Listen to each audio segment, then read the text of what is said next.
Harihara Veeramallu movie promotions plans ఎవరూ ఊహించని రేంజ్లో డిజైన్ చేశాడు ఆ చిత్ర నిర్మాత ఏఎం రత్నం. పవన్ కళ్యాణ్ అభిమానులకు ప్రతిరోజు ఒక షాకింగ్ సర్ప్రైజ్ ఉంటుందని అంటున్నారు. నిన్న జరిగిన ప్రెస్ మీట్ ఈవెంట్ ఎంత గ్రాండ్గా చేశారో ప్రత్యేకించి చెప్పనవసరం లేదు.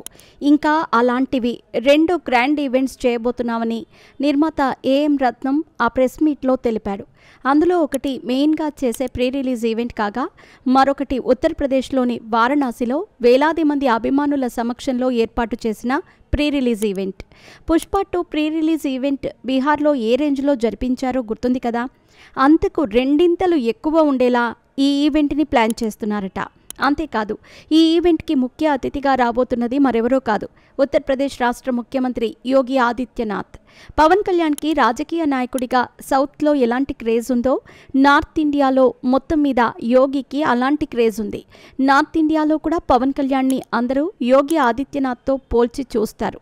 అంతటి పవర్ఫుల్ లీడర్స్గా భావించే వీళ్ళిద్దరూ కలిసి ఒకే వేదికపై కనిపిస్తే ఖచ్చితంగా దేశమంతా మాట్లాడుకుంటుంది.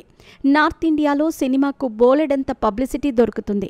సినిమాకి సంబంధించిన ట్రైలర్ హిట్ అయితే ఇక అక్కడి ఆడియన్స్ క్యూ కట్టడానికి ఈ మాత్రం చాలు అంటూ సోషల్ మీడియాలో నెటిజన్స్ కామెంట్స్ చేస్తున్నారు.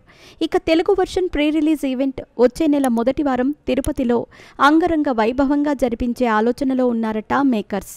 పవన్ కళ్యాణ్ తిరుపతిలో ఎన్నో రాజకీయ సభలు పెట్టాడు, కానీ సినిమా ఈవెంట్స్ని మాత్రం పెట్టలేదు. ఇదే ఆయనకు సీమలో మొట్టమొదటి సినిమా సభ. ఏ రేంజ్లో ఉంటుందో ఊహించుకోవచ్చు. పవన్ కళ్యాణ్ ఎక్కడికి వెళ్ళినా రెస్పాన్స్ బీభత్సంగా వస్తుంది, కానీ సీమలోకి అడుగుపెట్టిన తర్వాత వచ్చే రెస్పాన్స్ మాత్రం ఎవ్వరూ ఊహించలేరు. ఆ రేంజ్లో ఉంటుంది. మరి నేషనల్ మీడియా వరకు ఆ ప్రకంపనలు కనిపిస్తాయి.